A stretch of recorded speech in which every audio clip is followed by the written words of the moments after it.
Hello friends, welcome back to my channel. और आज की वीडियो में मैं आपके लिए नर्सिंग केयर प्लान का जो टॉपिक लेकर आई हूँ वो अनकॉन्शियस चाइल्ड का है, या फिर आप अनकॉन्शियस पेशेंट पे अगर एनसीपी बनाने को बोला है आपको तो ये वाला आप बना सकते हो। और फॉर्मेट हमारे चैनल पे आपको मिल जाएगा। जो मेरे रेगुलर जो व्यूवर्स हैं, सब्सक्राइबर्स, उनको पता है कि फॉर्मेट मैंने बहुत सारे अपलोड किए हैं चैनल पे, तो वहाँ से नर्सिंग केयर प्लान का फॉर्मेट देख लेना आप। बाकी जो डिफ़िकल्ट चीज़ लगती है स्टूडेंट्स को वो ये होती है नर्सिंग डायग्नोसिस बनाना, इसको एक्सप्लेन करना और इंटरवेंशंस नॉल। तो आप लोगों को एक चीज़ ध्यान रखनी है कि आप कॉपी पर ही भरोसा मत करो कि आपको नकल ही करनी है, सेम टू सेम उतारना है, कॉपी करना है। आप थोड़ा सा जब बनाओगे तो आपको बनाना आएगा। इसीलिए मैं अब फॉर्मेट आपको नहीं दिखा रही हूँ, डायरेक्ट ये बता रही हूँ।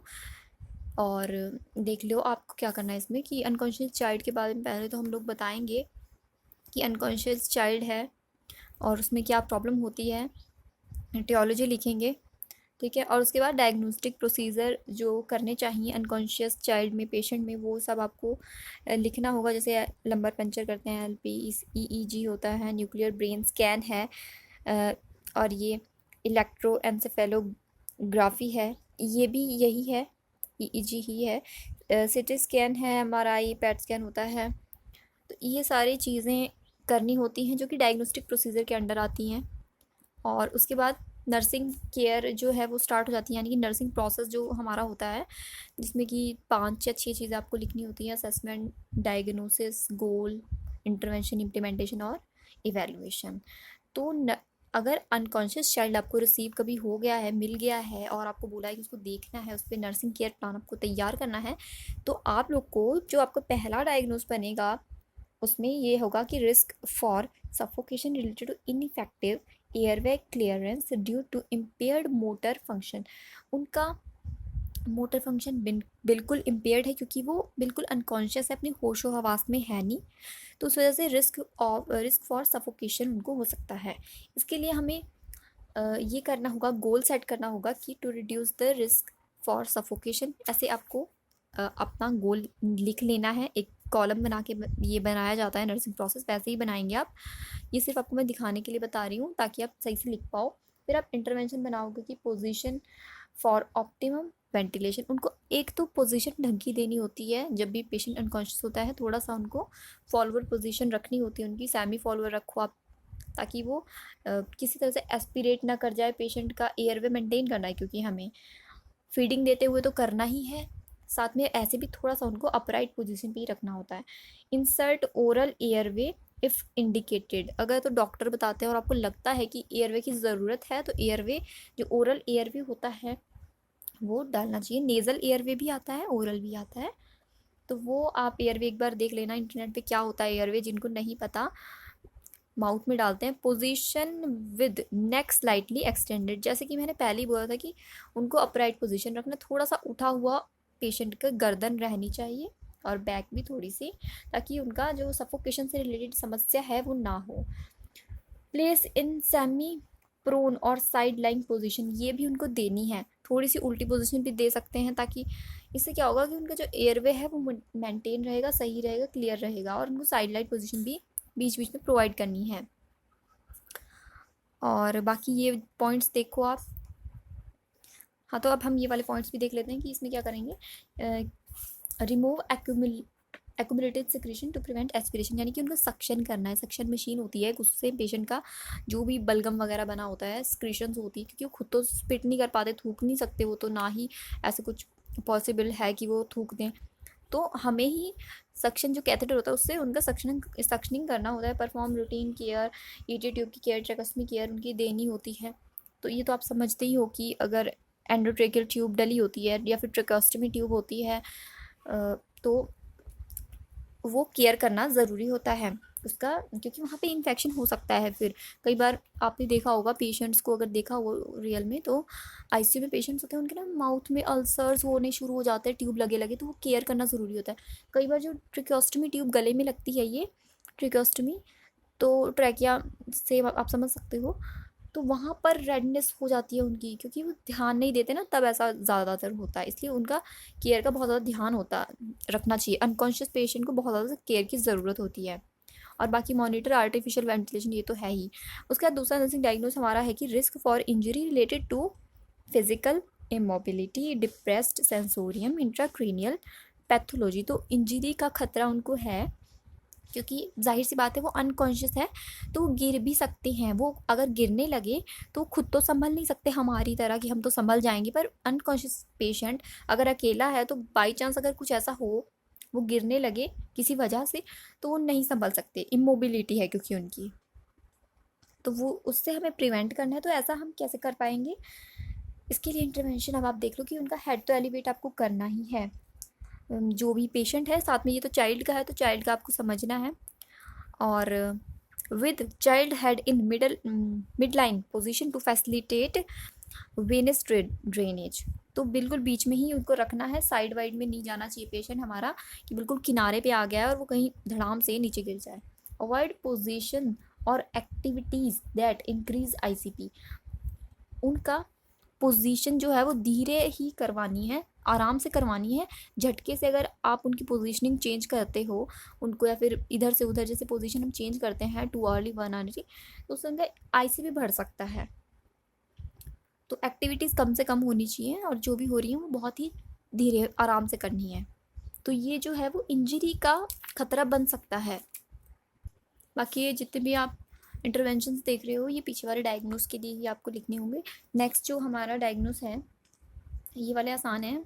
रिस्क फॉर इम्पेयर्ड स्किन चाहिए breakdown related to immobility, bodily secretion और इन्वेजिव प्रोसीजर। तो इसमें स्किन ब्रेकडाउन का भी रिस्क है, जिसके लिए हम लोग हमारा गोल रहेगा कि हमें ये सब कुछ होने से प्रिवेंट करना होगा। इंटरवेंशन में आपको चाइल्ड की पोजीशन चेंज करनी है ताकि बेड सोर जैसी जो प्रॉब्लम होती है वो ना हो जाए। तो इसीलिए पोजीशन थोड़ी ध्यान रखनी है और चेंज भी करते रहना है फ्रिक्वेंटली, यानी कि थोड़े थोड़े टाइम बाद। Unless Contra indicated by increased ICP. अगर कुछ कॉन्ट्रा इंडिकेशंस हैं कि नहीं, पेशेंट कई बार ऐसा होता है कि बिल्कुल भी पोजीशन चेंज नहीं करनी होती है, वैसा ही रखना है पेशेंट को, तो फिर आपको नहीं छेड़ना है क्योंकि वो आपके लिए ही रिस्की हो जाएगा, कहीं पेशेंट कहीं और ज़्यादा सिक हो जाए। प्रोटेक्ट प्रेशर पॉइंट, जहाँ पर आपको लगता है कि प्रेशर पॉइंट क्या होते हैं कि जहाँ पे बेड सोर हो सकता है ना। तो कौन सा होता है हमारा, जैसे बटक से एरिया होता है, हील्स होती है हमारी, ऐसे ही जितने पॉइंट्स हैं जहाँ पर लगता है कि ये तो प्रेशर पॉइंट है, यहाँ तो बेड सोर पक्का पक्का हो सकता है, वो उनका ध्यान रखना है। और वहाँ पर एक तो हवा जानी चाहिए और थोड़ा सा पोजीशनिंग करके वो जो है इंजरी से या फिर ब्लड सोर्स से प्रिवेंट हो सकता है। Inspect skin surface regularly for science of irrigation and redness. यानी कि आपको रोज़ ही पेशेंट की या चाइल्ड जो आपको मिला है उसकी स्किन देखनी है। ऐसा नहीं है कि आपने ड्यूटी करी और आप चले गए, स्किन देखना है उनका कि कहीं कुछ रेडनेस तो नहीं शुरू हो गई, यानी कि फर्स्ट डिग्री बेड सोर शुरू तो नहीं हो गया बनना, उनको कहीं ब्लिस्टर तो नहीं बन गया, यानी कि ब्लिस्टर होगा तो फिर सेकंड डिग्री पे वो पहुंच चुका है और फट जाएगा तो फिर वो और ज़्यादा बढ़ सकता है, उसको केयर की ज़रूरत है। तो आपने स्किन भी देख ली। फिर clean skin regularly at least once daily. हम बेड बाथ करते हैं हॉस्पिटल्स में सुबह सुबह मॉर्निंग में उठकर 6 बजे कर दो, 7 बजे कर दो, ताकि जब भी पेशेंट के रिलेटिव आए तो वो देखें हमारा पेशेंट बिल्कुल क्लीन है। तो उनकी जो स्किन केयर है, बेड बाथ है, वो होना चाहिए रेगुलरली। इससे उनको जो भी बेड सोर जैसी प्रॉब्लम्स हैं या स्किन अनहाइजीनिक कंडीशन की वजह से बहुत प्रॉब्लम हो सकती हैं तो वो उससे बच सकते हैं। उनके लिप्स को भी प्रोटेक्ट करना है। बेबी के अगर वो क्रैक हो रहे हैं तो आपको ऑइंटमेंट लगाना चाहिए, ऑयल अप्लाई कर दो, कुछ भी इमोलेंट आप लगा सकते हो। वैसलीन होता है जैसे कि वो ड्राई ना हो, एयर के कांटेक्ट में आने से हमारी स्किन बहुत ड्राई हो जाती है, तो वो सिर्फ प्रोटेक्ट करती है और उससे ही वो हील होना शुरू हो जाता है। नेक्स्ट डायग्नोसिस हमारा है self care deficit related to physical immobility and cognitive impairment. Cognitive तो आप समझते होंगे, यानी कि जो ज्ञान संबंधी आप समझ लो, या फिर हमारा नॉलेज से रिलेटेड कि कुछ पता ही नहीं है, बिल्कुल अनकॉन्शियस है, होश में नहीं है, तो क्या कॉग्निशन उस वक्त रहेगा, तो इम्पेयरमेंट रहेगा। और सेल्फ केयर डेफिसिट तो डेफिनेटली पेशेंट हमारा है क्योंकि वो अनकॉन्शियस है। इसके लिए हमें क्या करना है, इंटरवेंशन कि उनको पूरा फीड वगैरह तो प्रोवाइड करना है, आईवी फ्लूइड्स देना है, क्योंकि वो खुद तो लेंगे नहीं, इसलिए हमें ही देना है। उनका इनटेक आउटपुट भी मेज़र करना है। वो क्यों ध्यान में रखना है, क्योंकि कहीं ज़्यादा ही इनटेक हो जाए और आउटपुट आ ही ना रहा हो तो बॉडी में एक्सेस फ्लूइड हो जाएगा, या फिर हम फ्लूइड तो दे नहीं रहे उनको कुछ भी, बेचारे को अनकॉन्शियस है और यूरिन तो उनको आया जा रहा है, तो वो क्या हो जाएगा, डिहाइड्रेशन हो जाएगा। तो इसलिए ये ध्यान में रखना है। वेट भी उनका चेक कर, वैसे तो अनकॉन्शियस चाइल्ड को कैसे करोगे, लेकिन आपने ये भी पॉइंट आप लिख सकते हो। वेट ऐसे है कि जैसे बेबी होता है ना छोटा सा, तो उसको तो वेइंग मशीन में रख सकते हैं, पर बड़े पेशेंट को नहीं रख पाओगे आप। तो ये तो चाइल्ड हेल्थ नर्सिंग का मैं आपको फ़िलहाल बता रही हूँ, तो उसके लिए है ये। और अगर आप अडल्ट में बना रहे हो, एनसीपी एमएस में बना रहे हो, मेडिकल सर्जिकल में, तब भी आपके लिए हेल्पफुल है ये। खुद से थोड़े पॉइंट आप ऐड कर सकते हो। बाथ डेली करवाना है उनको, एंड कीप चाइल्ड क्लीन, मतलब उनको स्पंजिंग तो करनी ही है, क्लीन रखना है, ड्राई होना चाहिए बहुत ज़्यादा, ऐसा नहीं कि मॉइस्ट मॉइस्ट है, पसीने में है बच्चा, या फिर बिल्कुल ही ड्राई है। पाउडर भी आप लगा सकते हो, जैसे क्लीन कर दिया प्रॉपर, उनको साफ़ सुथरे कपड़े पहनाए, अच्छी सी उनकी लिनन होनी चाहिए चादर, ठीक है।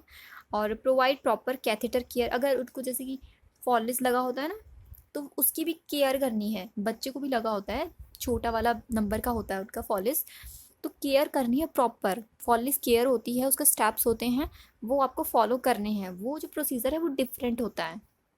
फिर वो पेरिनियल केयर के लगभग एक जैसा बन जाता है। वो पेरिनियल केयर होती है और एक फॉलिस केयर होती है, तो सेम सेम होते हैं तो काफ़ी हद तक। एडमिनिस्टर सपोसिटरी और एनीमा टू प्रमोट इवैक्यूएशन। अभी देखो एनीमा तो होता है कि ताकि उससे स्टूल पास हो जाए, इसलिए हम एनीमा देते हैं। और सपोजिटरी भी वही होता है, कैप्सूल सा होता है ना, उसको हम अंदर इंसर्ट करते हैं एनस के थ्रू, ताकि उनको बस बच्चे को पॉटी आ जाए, वो अपना ये कर ले, प्रमोट इवैक्यूएशन, यानी कि स्टूल पास करने के लिए। काफ़ी दिन से किसी को स्टूल नहीं आ रहा, तो ये जो है वो बहुत अच्छा मेथड है एनीमा का। किसी भी तरह से सिरप देकर नहीं आ रहा है, लूज सिरप होती है, बहुत सारी सिरप्स हैं जो कि मोशन लाने के लिए यूज़ होती हैं और जिनसे स्टूल पास हो जाता है, और लेग्जेटिव भी बोलते हैं इनको, ठीक है। साथ साथ में मैं आपकी ऐसी नॉलेज के लिए बता रही हूँ, इसलिए वीडियो हमारी थोड़ी बढ़ रही है। और ये हो गया हमारा पॉइंट। नेक्स्ट है interrupted family process related to child hospitalised with permanent disability. तो फैमिली प्रोसेस जो है वो कहीं पर उसमें इंटरप्शन हो रही है, इंटरप्टेड हो रहा है, क्योंकि जो चाइल्ड है वो हॉस्पिटल में एडमिट है, हॉस्पिटलाइज्ड है और परमानेंट डिसेबिलिटी है उसकी, इस वजह से वो चल फिर नहीं सकता, अनकॉन्शियस है। तो आपको क्या करना है, इम्प्रूव करना है इसको, ये इंटरप्शन को रिमूव करना है। तो इसके लिए हम इंटरवेंशंस क्या करेंगे, हम अपना प्लान के सेट करेंगे, और साथ में आपको बाद में इंटरवेंशन इम्प्लीमेंटेशन इवैल्यूएशन भी लिखना है, ठीक है। वो इतना मुश्किल नहीं होता है, ये मैं चीज़ें आपको बता रही हूँ। ज़्यादा मुश्किल होता है नर्सिंग डायग्नोसिस सेट करना और इंटरवेंशन सोचना कि इंटरवेंशन क्या बन सकते हैं। तो इसलिए हम लोग provide needed information to family members, उनको जो भी उसके बच्चे से रिलेटेड, चाइल्ड से रिलेटेड या पेशेंट जो भी है, अडल्ट है, उनसे रिलेटेड संबंधित सारी जानकारी आपको देनी है उनको। किसी भी तरह से आपको धोखे में नहीं रखना, सब कुछ क्लियर कर देना है, सारे डाउट कि आपके बेबी को ये वाली प्रॉब्लम है, इस वजह से वो अनकॉन्शियस है, सारी चीज़ें बतानी है। और जितने भी क्वेश्चंस वो पूछते हैं, फैमिली के क्वेश्चन के आंसर्स आपको देना है। एनकरेज एक्सप्रेस ऑफ फीलिंग, जितनी भी चीज़ है वो बता देनी है उनको, और उनको भी बोलना है कि आप अपनी भावनाएं बताओ, कि वो अपनी फीलिंग्स को एक्सप्रेस करें। इसके लिए आपको एनकरेज उनको करना है कि आपके मन में कुछ डाउट है तो पूछो। रेफर टू पर्सन्स और agencies for further information and clarification. तो उनको आप वहाँ जाने को भी बोल सकते हो कि आपको अगर डाउट है तो आप कहीं और डॉक्टर, जैसे कि सेकंड कंसल्टेशन हो जाता है ना, तो ऐसा भी आप बोल सकते हो कि आप कहीं और से भी पता कर सकते हो, अगर आप कहीं पूछना चाहते हो एजेंसी से या किसी और पर्सन से। बाकी सपोर्ट तो आपको करना ही है पेरेंट्स के डिसीज़न का, अगर वो बच्चे को कहीं और शिफ्ट करना चाहते हैं या कुछ ऐसा है उनके मन में, तो बस आपको उनको सपोर्ट ही करना है, रीअश्योर करना है। तो ये फ्रेंड्स आज का अनकॉन्शियस चाइल्ड का एनसीपी था हमारा। और बाकी आप खुद बनाने की कोशिश करोगे तभी आपको एनसीपी बनाना आएगा, बस आप कॉपी करने पे ध्यान मत दो।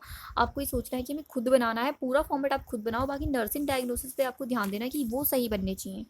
बाकी तो आप बुक अपने सामने रखो, उसमें से क्लिनिकल मैनिफेस्टेशन देखो, डायग्नोस्टिक इवैल्यूएशन देखो, क्या क्या डायग्नोस्टिक इवैल्यूएशन है, क्या दवाइयाँ पेशेंट को किस डिसऑर्डर में दी जाती हैं, ठीक है, आपको एक्शंस पता होने चाहिए। इससे क्या होगा कि आपका नॉलेज गेन होगा। सब कुछ आप कॉपी करोगे ना, आपको कुछ समझ नहीं आएगा। आपको कॉपी करने के साथ साथ या लर्न भी करना है उसको, ठीक है। तो कॉपी पर ध्यान मत दीजिए, आप लर्न भी कीजिए कि किस कंडीशन में कैसे कैसे डायग्नोस बनते हैं और कौन से डिसऑर्डर में या फिर कौन से सिस्टम की डिसऑर्डर्स में किस तरह की कौन सी मेडिकेशंस चलती हैं। तो ओके फ्रेंड्स, थैंक यू।